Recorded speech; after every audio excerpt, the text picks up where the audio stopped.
in 2011 we raided this hotel. Ilikuwa na Chinese occupants wengi. So in this incident tulichukua 200 million.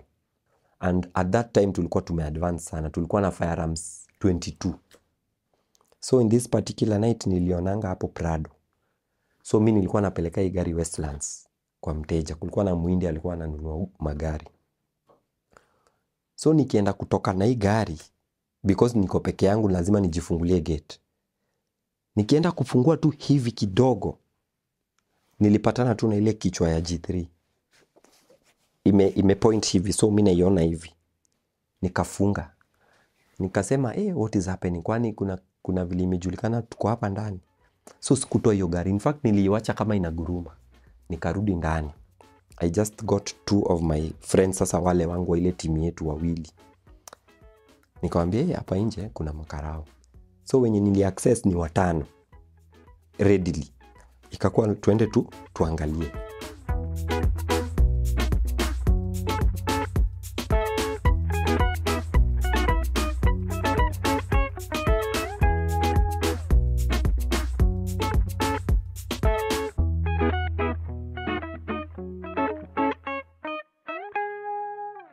I had one friend of mine, sitamname, but alikuwa very trigger happy.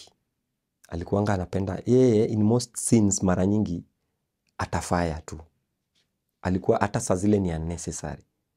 So, huyu akikuja kuchungulia, yeye aliinua tu kale kashimo ile ya gate. Alichungulia na hapo, akaona this officer vile amejiposition. So, anamuona kichwa.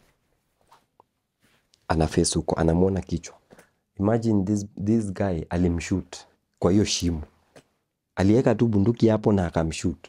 So unajua sasa ilikuwa ili raise alert sasa. Hapo ikakuwa hata wale wengine wetu wenye walikuwa ndani. Sasa watu wakaanza kushuka. Ni kulikuwa na movement mingi. Na tulikuwa tumeenda huko na gari 3. Car hires. Tuliziacha zote huko ndani. Because now after this ilibidi tutoke nje. And then Kilimani police station is just nearby. Like 50 meters from there. So tulijua hapa reinforcement itakuja. Hii itakuwa drama. Which it was. So kukakuwa na exchange hapo. Kukakuwa na gunshot nini. Kulikuwa na 3 of us. Mimi sikuwa nimebeba do. Kuna ule mwenye alibeba. Kulikuwa na 3 bags. Na wakati watu walikuwa na hepa. Tulikuwanga very keen not to lose the cash. Because hii ilikuwa big money. So, we never knew the way wali maneuver na hizo bags. But eventually, from how 14, 6 of us tulipoteza simu zetu. Including me. Zilianguka tu kwa hizi maambioni. So, we were not able to communicate. But tunajua the destination yetu mali tunakutananga is only one. Huruma. Na tunajua ile nyumba tunaekanga Amari. So tutapatana tu. So kila mtu tulihepa. I found myself niko peke yangu. Because watu wamepoteleana nini. Sina simu. So ni kuendaenda kupanda hii gari kidogo. Nissan. Luckily kulikuwa na Nissan zinafanya kazi usiku. Na ilikuwa around 9. Ilikuwa very late. Ilikuwa 9:30. Panda Nissan, shuka pale. So I was afraid. Sitaki kukawia sana kwa gari moja. Naenda nashuka stage the next. So before ni reach Huruma, it was like nilipanda gari karibu 8. Na tukafika tu one by one until tukafika sisi wo. So no one was injured, no one was, apparently watu walikuwa injured ni mapolisi. But that was our major haste. So it was a big case. But asa tuliacha magari huko. Hizi za kahaya tulilipa cash on that same night because tuko na pesa. So tuliuliza tu mabei. Tukawalipa hizo gari zote 3, like ni kama atanunua tu gari mpya. But then because ni mabroka wa janja wakora, gari hazikuwa zimefanya scene. But I think tu zilikuwa flagged, juu anajua hizi tu ndio zilikosa watu wa kuzi own up after the incident. So yeye, because alitupay on agreement on contract za kahaya, ni kama alienda kuziclaim, but alikuliwa pesa. alituambianga alikuliwa 200 paka na ma-DCI, so 600, but yeye ndiye aliwin because alirecover zile gari na sisi tumemlipa new cars. But tulikuwa na dosa, sisi tulikuwa na wasiwasi. Kila mtu alikuwa amebank kitu kama 9M individually. Tukapiga masherehe, tukaenda Mombasa. During that time the club mpya ilikuwa imefunguliwa, ilikuwa inaitwa Lambada. Ilikuwa mpaka na pool ndani. Na sasa tuko na do, tukasema sasa hii lazima tuivisit. Ingia Mombasa, tukajibamba, tukakula happy. But unfortunately now for me, that same year, after 3 months, I was arrested. Now for a different case. So nikatrakiwa, girlfriend yangu mwenye tulikuwa tunaishi na yeye ndio. Apparently kuna siku nilienda kuwatch ball ya Harambee Stars. Nikaacha phone fulani BlackBerry kwa nyumba. But ilikuwa ya wizi, but ilikuwa new kwa box. So niliiwacha kwa nyumba, after game ndio nitaiuza. So kumbe huyu mtu wangu alitumia, test because ilikuwa inakaa smart, ilikuwa red. So me I didn't know. I came back from the match, nikaichukua na nikaenda nikauza. Kumbe yeye alishaeka line akaitumia for a few hours. But hakuniambia because alitumia discreetly. So mimi sikujua. It just happened that 3 months after that, atumie hiyo simu, alishikwa huyo girlfriend wangu. So alishikwa, akaanza kuulizwa hiyo BlackBerry nini, and her mom was my friend because nilikuwa nawapeanga do mara nyingi. So mamake alinitafutanga, akanipigia, akaniambia msichana wake ameshikwa na story ya robbery. Ati sijui alikuwa wanamuuliza simu BlackBerry. Nikakumbuka BlackBerry, but mimi sijaimpe BlackBerry. But along hizo my thoughts nikakumbuka kuna incident nilikuwa na BlackBerry. Ama udem aliwekanga line kwa hii simu. Kumbe aliwekanga hapo. So alishikwa na aka assist the police kunifikia. Na akapeana mpaka album yangu ya yote. Waka select photos zangu zile wanataka ma CID, and they did their thing. Unfortunately just one day nilijikuta tu nimesetiwa ambush Huruma. Nimesetiwa tu ambush. Mimi nakuja tu na gari vizuri. Because hiyo siku yeye alishikwa, mimi niliambiwa anahitajika apeane 80k kwa police station as cash bail wakiendelea investigation. So mimi ndio nilipeana hiyo do. So I didn't expect that kumbe collaborate na makarao. So after alitoka, I didn't come back to tunaishi pamoja readily. And because nilikuanga careful mimi, I rented another house in Umoja. But sisi na yeye tulikuwa tunaishi Githurai. So I rented another house in Umo, but tuna communicate na nikanunua simu mpya. Tulituli with a new line. Ya cancel at that time. So nilikuwa na mcontact, not knowing that wanamtrack me. I believed that at ile ujanja yangu, mimi bora mimi yangu iko clean. I didn't know that wanaweza ni trace from her. So mimi najua at least niko na simu mpya, iko clean, na mpigianga tu yeye peke yake na hii simu. For like 2-3 months. Tunaongea na mtumia do nini. So mimi kama niko exile. So it happened, kumbe mapolisi tu wanaendelea investigations. So one day mimi nikaamua kuingia Huruma. Chini ya maji mchana saa 9. When I was just parking, nikaona tu niliapproachiwa na a lady. Amevaa tights na skirt official. Very beautiful. Anakula ice cream. Na vile aliniita an official name. Automatically nikajua ni polisi. Because mimi nilikuwa natumia nickname. Nilikuwa naitwa Nilo. Nilo was my nickname. But huyu aliniita jina zangu 3. George Nils. Nikamwambia nikusaidiaje, wewe ni nani? Akaniambia sikuwe na wasiwasi. Hebu shuka. Juu hata ndio I was parking, I was about to kushuka. Niambia hebu shuka. Nikienda kushuka hivi, nikaanza kuona masuits zina approach polepole. Nikajua yenyewe hapa nimeshikwa. Hii ni serious ambush yenye hata hakuna kitu naweza fanya. One gentleman akanikujia with a suit. Aliniongelesha very humbly, politely. Akaniambia, "Hey boss George, tumekutafuta sana. Hebu simu yako." Nilikuwa nimeshika nilikuwa nimenunua simu Samsung Galaxy S3. Ndio ilikuwa imetokea ya white. I remember very well. Juu ilikuwa 1 week old. Na nilikuwa na receipt yake kwa wallet. It was 61,000. Alafu nilikuwa nimeweka picha ya Raila as a screensaver. Wakachukua, akaniambia, na kwani wewe ni mwanasiasa? Nikamwambia namtambua tu, mimi si mwanasiasa. Nikamwambia mimi si mwanasiasa. But then nikaona hii line of questioning, najua because nilikuwa nisha interact na ma-CID in a few occasions, nimeshashikwa.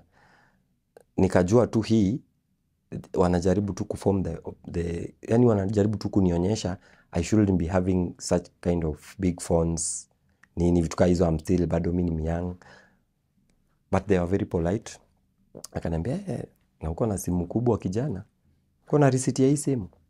So I knew automatically wanataka kuilink to uwizi. But I was very smart during my times.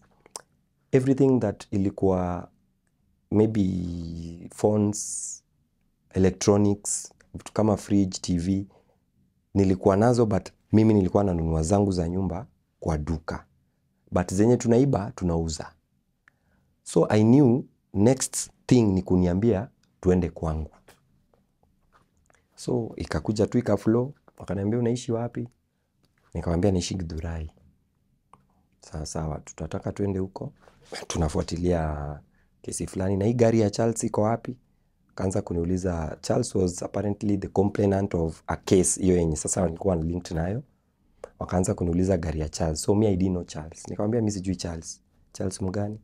Kaniambia kuna gari mliiba, Range Rover ya green.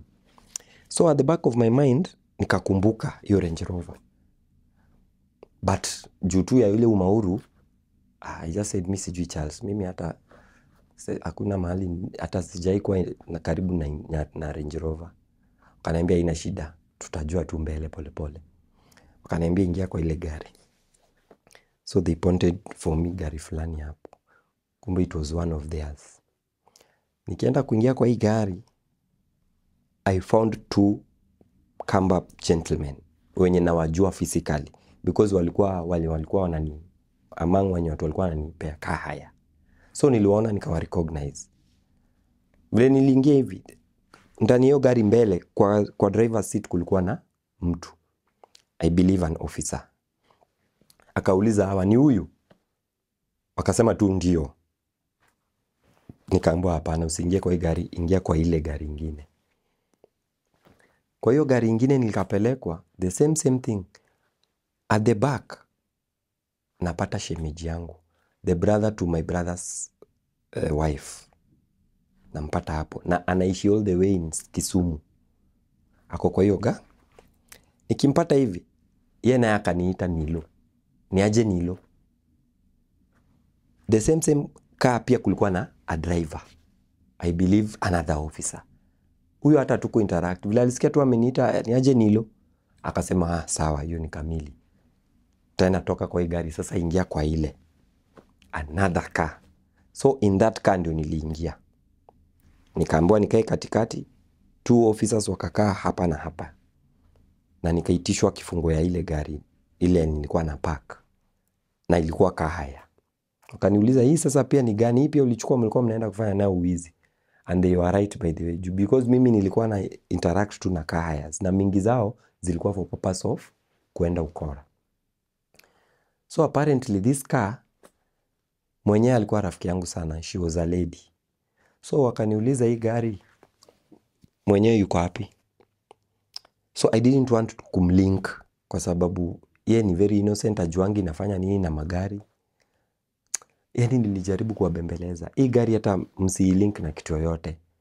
Hii gari tu nilichukua kuenda nayo harusi. Hata inafaa nirudishe leo. So I was trying as much as possible waachane na hii gari, but them being police wakasema hii gari lazima tuende nayo. They drove that and then tukafuatana nao na hizi gari 3 zao, Focus. Tukaenda Githurai, wanaenda kwangu. So nilijua wakiingia kwa nyumba wataanza kukua shocked kwa sababu vitu ziko huko ni very expensive. Na hata nilikuwa na flat TVs kama 5 mpya kwa box ziko chini ya bed. Hizo zilikuwa tu kama assets. Saa zingine nilikuwa nazibai kama assets. Nikajua hawa wakipata hizi vitu wataanza drama. So nikaanza kuform story tukielekea. Nikamwambia by the way, kwanza kuna mmoja alikuwa very friendly. I didn't know that was how they worked. Kuna ule anajifanya by the way ni mpoa sana, anaongea mpaka ananiongelesha Kijaluo. Nikaona huyu kwanza ni very friendly, so tuka interact. Anza kuniambia by the way, kijana bana, mbona unaingia kwa hii mambo? Nikamwambia mambo gani boss? Mimi babangu ako na pesa. So I formed a story knowing very well my dad died, hata sikuwahi muona. So mimi nikamwambia my father ako na pesa, anaishi Germany, ako into the car business, import export. So ananitumianga pesa. So msikue worried, hata hii simu usifikiria ati mimi si mwizi by the way. Mimi ni student na babangu ni mdosi. So hii simu naweza afford. Hata receipt yake niko nayo. Nikatoa receipt yake because ilikuwa very new phone, so receipt nilikuwa tu nayo. So kwa nyumba kufika walianza kuransack. Wanapatana na ma TV. Wakaona hapa ni jackpot. But I was always storing my receipts kwa box ingine ya safari kwa mkebe. Kulikuwa na ile mkebe ya line. Nilikuwa naeka hapo receipts za fridge nini. So nikawamwagia zote chini. Nikamwambia hapa hakuna kitu ya wizi. Mimi si mwizi. Mimi babangu ni mdosi. So fanyeni search yenu. Na walikasirika because waliona receipts ziko. So they started to kuziharibu. So wanachukua TV, wanajifanya wana search, wanajifanya ati imeanguka, bahati mbaya wanaangusha, wanazidamage. But there's nothing I could do. Sawa tu mimi nikamwambia tu mimi kitu tu nawaomba. Hapa ni kusaidiana. Mimi nimemwambia familia yangu iko na pesa. But mimi najua mimi ndio niko na bado ile pesa zile millions ziko zijaisha because it has been just a few months after ile haste. So bado niko na do. Nawaambia tu babangu ako na pesa. Nini ambieni tu pesa ngapi mnataka. Mniachilie. And because hii Kenya ni corrupt, I believed it will work. Wakaniambia, unaona sisi ni wazee. Wewe unafikiria unaweza tupe pesa ngapi? Roughly nikaona tu they were around 6. Nikamwambia maybe 100,000 each. Na kwa mfuko in cash I had 200,000 mimi. So nikamwambia 600,000 inaweza patikana. Wakaniambia piga hizo masimu. Tutazipata aje? Nikamwambia sinapiga tu a few calls na nitapigia babangu. Kumbe they know very well. They even have information that babangu, yani wamefanya uchunguzi. They know that my father is not alive. They know everything. So me, what I'm telling them ni story too. And they are playing to buy into it. Kumbe hao wananidab tu, wananipima. But saa hiyo mimi najua I'm trying to fight for myself, my freedom. Wakaniambia wewe tupatie 1 million bana. Wewe babako ni mdosi. So umesema babako ni mdosi, tupatie 1M. Nikamwambia hii inaweza kuwa ngumu lakini nikipata time kidogo naweza jaribu. Kumbe they are just playing with my mind. Ikakuwa tumetoka huko by night, tulikawia huko sana. Tulitoka huko 9 PM. Wakanipeleka Central Police Station. Nikaona tena station nini nikaona hii inakaa itakuwa serious. But bado niko na hopes, najua pesa ita-work. So sina wasiwasi. Tulia huko. Kumbe this Charles person ni kama alikuwa mtu mkubwa. So hii kesi ni kama ilikuwa na pressure, so I didn't know. Vitu tu zinakataa. Mpaka nika request niongeleshe OCS, nikaitumana, yani nilijaribu mambinu. Ikakuwa do inside. Ilikuwa on a Friday. Nika spend the 2 nights, the weekend. Uko Monday nikapelekwa kotini. Milimani. Nikasomewa charges za robbery, nini. Nikakataa. but nikapewa cash bail na bond option, either cash of 1M ama 3 million surety. So si nikajua hapa hiyo iko sawa, si nikajua tutalipa do iko. Kumbe that process, there's a way it goes. Kukaanza tu kukuwa na technicalities. Kuinaambiwa sijui kuna sijui nini, sijui nani anafuatilia wapi. So I started being to worry now, kwani what is happening, na nilishapewa bond na nini na nini. Kumbe vitu zimekataa, kumbe kuna pressure. It just happened that same day, ikakataliwa nikaenda jela, industrial area. So I thought maybe tu bado ita happen, sitakaa more than 1 week. So najiconsole hivyo. Every step I move, najiconsole. Every step I move, najiconsole. Kumbe little did I know, I would spend almost 7 years in prison. Just like that. Mchezo tu hivyo. So 1 week process zinaendelea. Nikaitwa, I think it was a production order. Nikapelekwa tena Kibera court, law courts. Nikasomewa another charge. Nilikuja in 1 week, in 1 month, nilisomewa 5 robbery charges tofauti in different courts. Cases zikapile. So I didn't know, nilikuwa confused, I didn't know what was happening. So ikakuwa enyewe sitatoka as soon as that time. Nikakasirika. Nikasema sasa hizi nini? Hizi ndio gani? So apparently, jokingly tu hivyo, 1 year ikaisha while I'm in prison. That 1 year, 2 cases zikanifikia za friends wangu wameuliwa, shot dead in different incidents that same year. So mi na wako nuku kutafuta mabonde na cash bail nirudi mtaa, lakini wenzangu wanapungua. 2 years down the line, wakauawa wote. So I slowed down kiasi na nikaanza kuingia tension. And then now ule my best friend kabisa ndio alikuwa shot dead wa mwisho. And that material day alikuwa shot dead in Mbagathi. Na tulikuwa tumeongea like 1 hour ago. Mimi nikiwa tu ndani tuliongea. Akaniambia tulikuwa tunaongeanga freely. Akaniambia hata kwanza wanapanga kuna mahali wanaenda shughuli, ataniongelesha afternoon. So nikamwisho all the best. It was around 10 AM asubuhi. So nili expect tuta get in touch afternoon, after wamemaliza hizo marubari zao nini. At 10:45 nilikoliwa na yeye. So si mimi naona ni simu yake. Nikipick, hakukuwa na mtu anaongea. Nasikia tu ma radio calls. Nasikia tu kuna environment ingine, nobody is talking, but nasikia background ni kama ma radio calls. Nikakata, nikacall, ikakuwa picked. Hello, akaniita Nilo, aniaje Nilo? Nikamwambia poa. Mwenye simu wako wapi? Akaniambia mwenye simu, usijali atakuongelesha tu, hebu kidogo dakika moja. Akakata. So I started to feel like something is not right. Nikapiga tena, hakushika. Nikapigiwa na best yangu wa mtaani.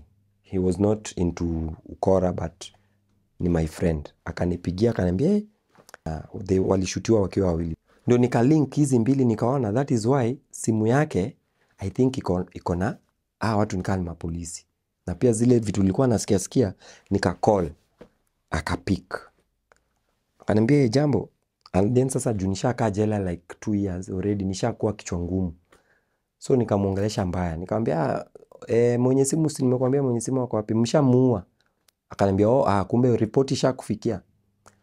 Sawa, wewe tunajua uko jela. Kaka uko jela. Imekusaidia kwa sababu leo wewe ungekuwa pia wewe ni rafiki yako amekufa na tunajua ni best friend yako nini.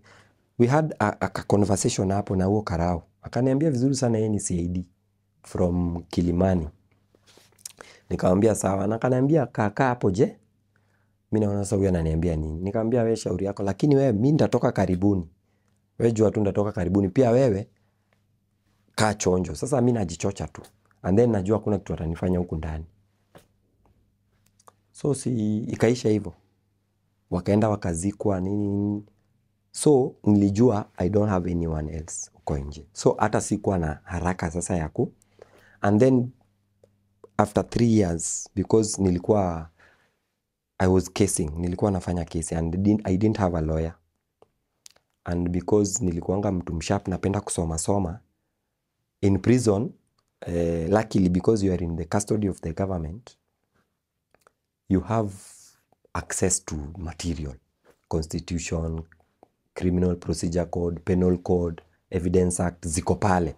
So if you feel like kustudy, you are free. So mimi niliamua kujidefend. During those 2 years, nikaanza understand that enyewe sitoki karibuni.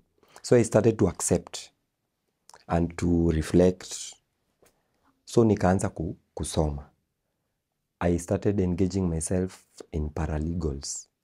Hata nikakuwa paralegal hapo industrial area. Nikakuwa designated as a paralegal. Sasa, because as a convict, kuna activities za kufanya. Unaweza fanya carpentry, unaweza fanya hizo paralegal, unaweza fanya farming.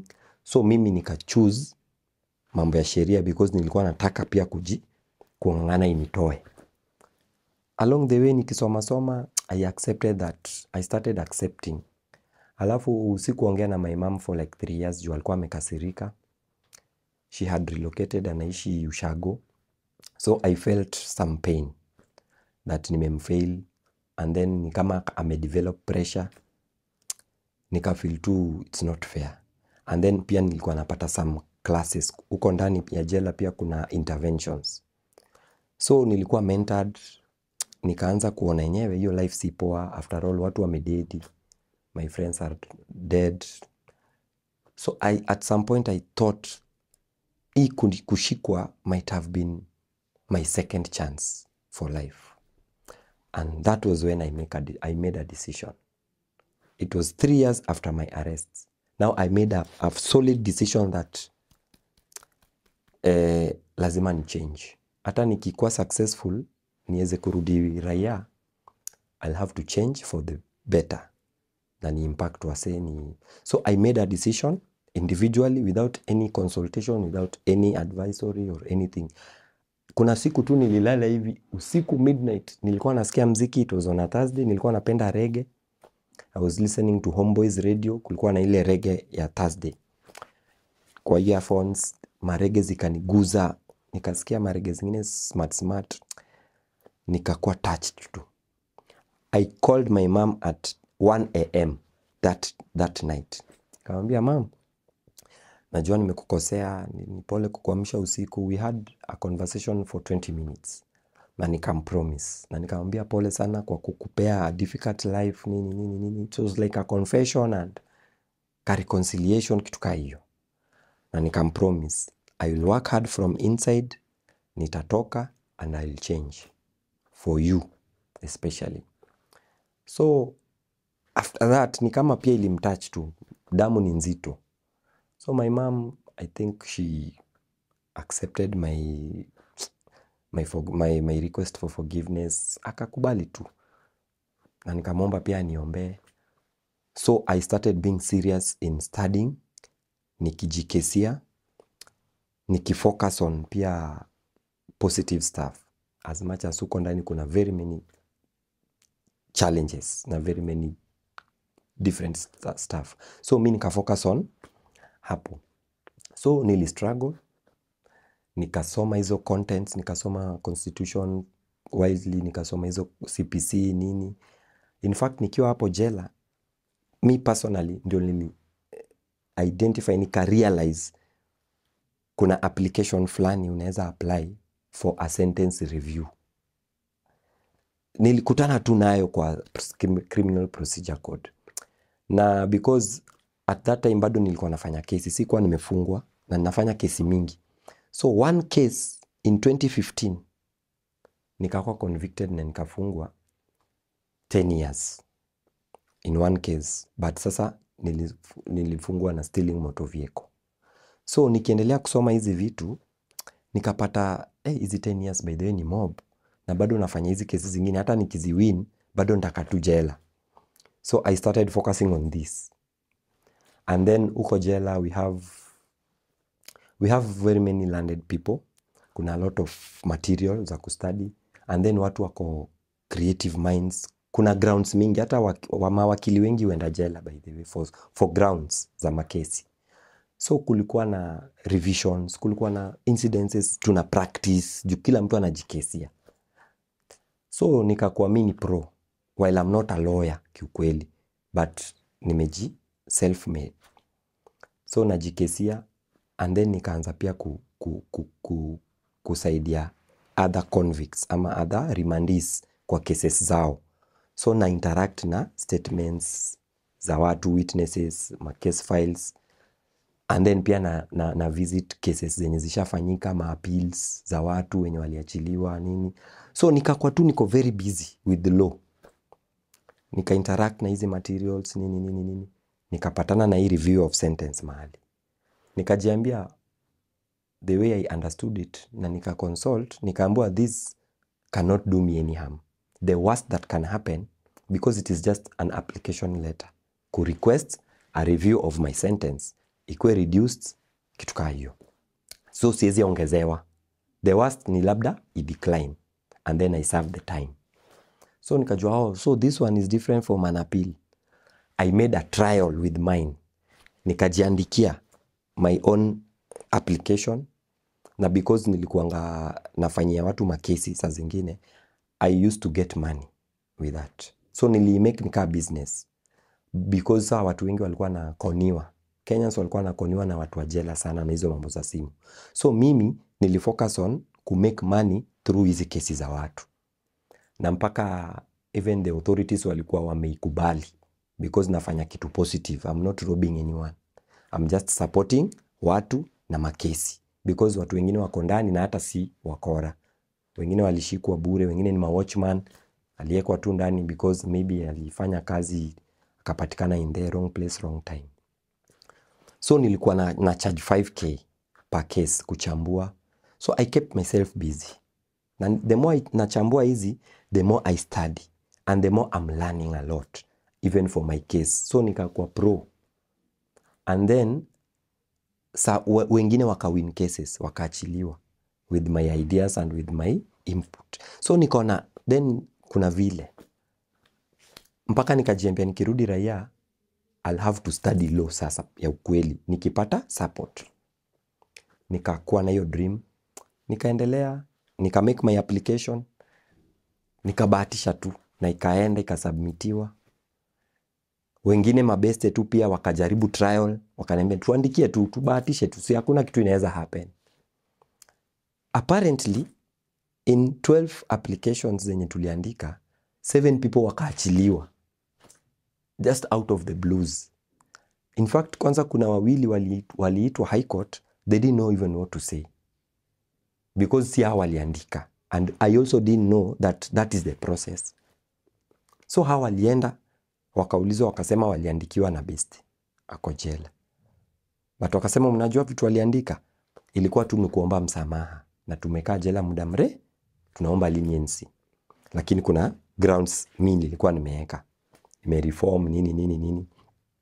So kumbe in court wanatumia hizo grounds, but wanam interrogate pia waone kama yenyewe ukweli amechange. So luckily waliachiliwa. So ikakuwa ala, kumbe this thing is working. But mine bado sijaitwa, wengine washaitwa, but nikaona kumbe this thing iko. So nikaongeza sasa kuandika. And then kesi zangu pia naendelea nikifanya. I was transferred. Nikapelekwa Kamiti Medium. Because at that point kulikuwa na transfer ya officer in charge. So this officer in charge mwenye alikuja akakuja na strict guidelines, na akapata hii information that kuna paralegal hapa watu wanamtumia sana, and yeye ni convict. So hakuitake positively, akaanza restriction, na ikasemekana it seems mimi niko very comfortable hapo kwa hiyo premises. and it shouldn't be that way. Aka order ni transfer iwe, na aka order niende Kamiti because hiyo time sasa hiyo ndio maximum prison, although medium iko ndani yake. It is just in the same compound but you access the medium first before uingie huko main. So akani transfer ndio nisikue comfortable. So there before I adapt, and then knowing Kamiti vile naijua, it will be tricky. So kukakuwa na order that kuna 100 days of search in Kamiti. So kulikuwa na a very vigorous search na drama. Tulipigwa sana, ilikuwa ni noma sana. Journalists walikuja huko, convicts walipiga masimu because wako na masimu, ma journalists walikuja huko wengi. So ilikuwa chaos. Some convicts waliuliwa, they were shot live bullets. Some police officers pia waliuliwa kwa hizo dramas, walipigwa na convicts. So during that time ndio nikapata opportunity tena ya kutoka wapi, because wanakuanga very creative kwa jela. When these instances ziki happen, wanajua they will be answerable for deaths na they cannot take responsibility, so lazimanga wa form ground. And because they knew hii kitu itakuwa kitu something very big, waka order transfer ya very many convicts. Wengine wanapelekwa Kodiaga, Kibos, Kingongo, majela tu, so could distort the movement because families wanakuja kutafuta watu wao, wamesikia hizi stories zime happen. So nikarudishwa wapi, because nilikuwa nafanya kesi bado. Kuna kesi sikuwa nimemaliza moja ya robbery, it was still ongoing. So mimi bado nilikuwa rimandi, as much as I'm an inmate but I'm still a rimandi because niko na ongoing case. So ikabidi nirudishwe wapi, in Australia, niendelee na kesi. Kumbe during this period of 3 months already application yangu ilisha go through, nilikuwa nishaitwa kotini, but wapi, uko in Australia. So they kind of ignored, I was not informed, so ikaenda na maji. I learned of this while nikikuja huku, because nilianza kuuliza makarao mabeste zangu wenye tulikuwa, wakaniambia by the way, kuna siku nilisikia kulikuwa na production order yako hapa. What? Kulienda aje? Akaniambia maybe uanze kufollow up. So I just started following up, na ilikuwa tena ni costly because sasa hizo ni matters za kotini, lazima utumie do, lazima utumane huko, ma corruption tu. So nikabidi nianze kupart with pesa ndio nifanye follow up. Hii kesi yangu eventually nikaimaliza, nikawin. Sasa unaona nimewin, kesi zote zimeisha, nimebaki na hii yangu ya 10 years.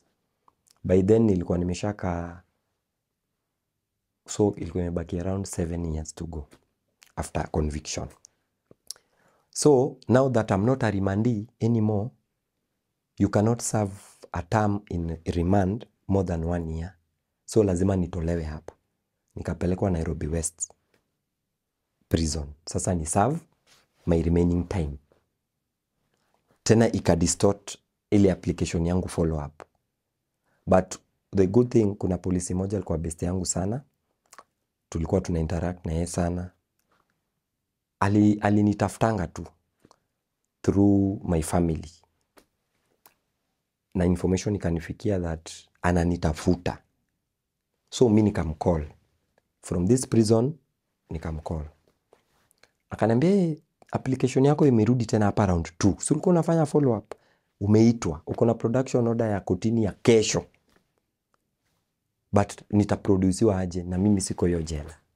That signal is not in Nairobi West. So nikamuuliza utanisaidia aje? Akaniambia ni tricky. Nikamwambia mimi ndakujenga. I sent him 2K, I remember. Mimi sijui alifanya aje, I don't know what he did. But I think kuna vile tu alipush, waka inform Nairobi West that I am needed in court tomorrow urgently. So tomorrow, so sikuwa sure because that was a process alikuwa anafanya discreetly. So mimi hata siku expect, mimi nilijua atafanya tu follow up polepo. Kesho in the morning nilikuwa na take breakfast, nilikuwa nakunywa uji. Nilikuwa hata in sandal. Nikaambiwa, nikasikia tu jina yangu inaitwa tu kwa compound, George Nils. niaje unafaa kuenda kotini sai. What? Kotini aje? Nikaambiwa hata hao wajui. Kuna tu signal. I went to court with sandals. Kitu tu nilitoa ni the uniform hiyo kunguru. Nikavaa civilian. But nilivaa tu sandal. Abruptly nikaenda huko nikapata kumbe naitiwa hiyo application. Application that I had written like an year ago. Because of my transfer na madrama, it took that long.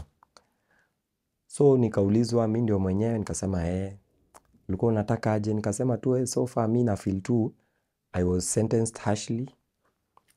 Na pia nimespend a lot of time in prison. I've studied a lot. Nimereform. I've made a decision to go back to community, kureform watu nini. Nikaambiwa do you have credentials? At the time nilikuwa nazo za jela na zile ma interventions ma programs. They issue certificates. So nilikuwa na ma certificates, nilikuwa nimesoma pia carpentry kiasi. I had learned a lot about hizo mambo za sheria kidogo. So nikamwambia me I'm good to go. So mimi na request to some leniency. Review my sentence. Ama hata unifunge kifungo ya nje, probation. I'll be reporting to the police station or the chief. But I am ready to go back to the society kuchange watu. Wakaandika.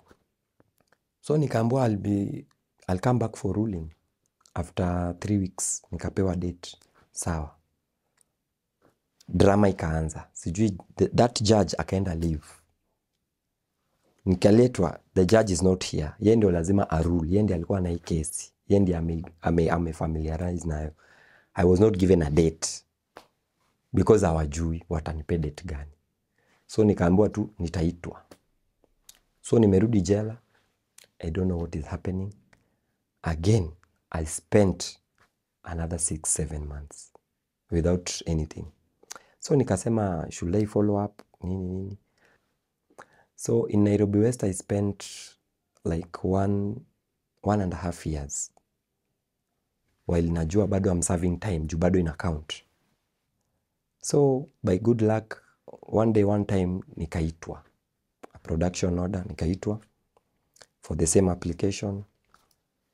Ikakuwa nimeambiwa, I'm informed that it is now in a different judge's hand. So akaniambia, but I need to familiarize nayo. So nitakupe date. Akanipatia 1 month again. Familiarize. Kasema tu sawa. Because I don't know the outcome. Sasa nikubahatisha tu. I pray and just move on.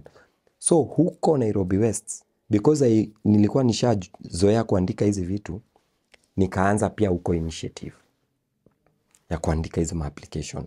Niliandika like around 100 applications. Na watu kama 70 wakaenda home. So nikakuwa kind of celebrity hapo Nairobi West. Nikapewa mpaka office. Sasa ni ofisi iko na mapolisi lakini nikaatachiwa to a desk. So mimi niko attached hapo kama department yangu ya job. Sana hudumia serikali hapo kwa hiyo desk kama paralegal. Nikaendelea kuziandika mpaka mapolisi wanarifa watu convicts. Ende tafuteni tu ule George. At that time nilikuwa navaa macho 4. So walikuwa wananiitanga macho 4. Endeni tu kwa ule wakili wenyu ule mwenzenyu macho 4 huko. I wrote. Wanaenda home. Within 2-3 weeks wanaenda home. Wengine wanareduciwa from 10 years to 3 years to 2 years. By good luck yangu pia ikafikiwa. Some point grounds zikasimama. Nikaambiwa yenyewe ukweli ulifungwa with stealing motor vehicle. You are sentenced 10 years and it is clearly kwa sentence inasema treat him as a first offender. But yali nipatia maximum. Not as a first offender. So na nilikuwa nishajua juu nilishazipitia kwa zile material. So niliiweka kama ground. Harsh sentence. Judge Kimaru akaniambia yenyewe this was harsh. Ungefaa upatiwe a maximum of kitu kama 5 years. Na as a first offender 3 to 5 years. Akaniuliza umekaa jela muda gani? By then ilikuwa nishaka, since nikwe arrested, it was 6 and around 4 months. Akaniambia you've served all that time already. And from your records tunaona uko na umereform, umefanya studies kadhaa. Kuna project pia nilikuwa nafanya, ilikuwa inaitwa African People's Project ya kupeana hizo ma interventions. I started to facilitate hapo kwa jela. So nikasema, nikaachiliwa tu just out of the blues. Nikaambiwa your time iko sawa, umeshaka custody, while in real sense nilikuwa nimebakisha 5 years sasa in county. So mimi nikasema tu God amenisaidia, nimerudi mtaa, na nikakumbuka I made a promise to impact the community, and I started that immediately. Vile tu nilirudi mtaani, karudi nikaanza kushare, kupeana mawaidha nini. Nikasema nitasoma law nikipata pesa ya kueleweka. So sikupata until now. So life ikaendelea. So since then I was released in 2018.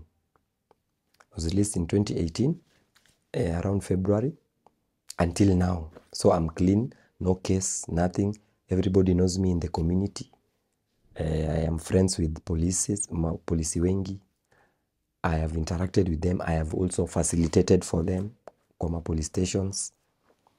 So that is what I do now, currently, since I got out. Now I am a face.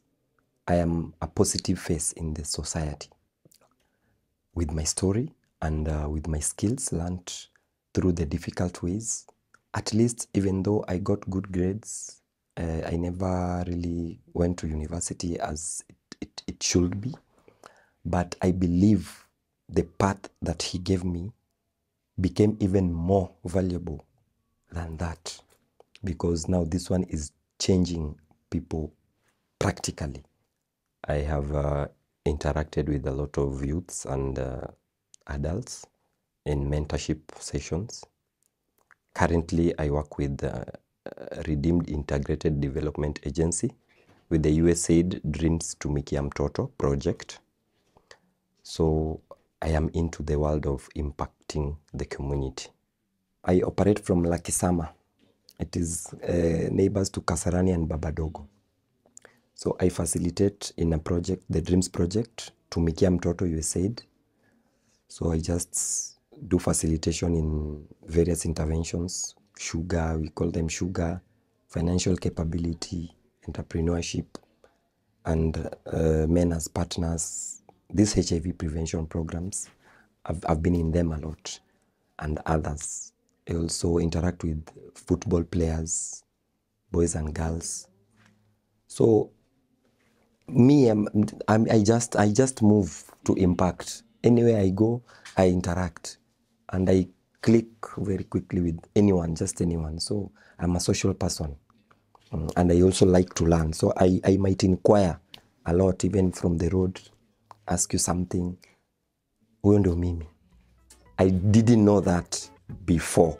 I wish, but as you said, God, we can plan, but God is the best of planners. And I really appreciate having this opportunity, because it wouldn't have happened if I was dead. So I thank God for giving me another chance of life.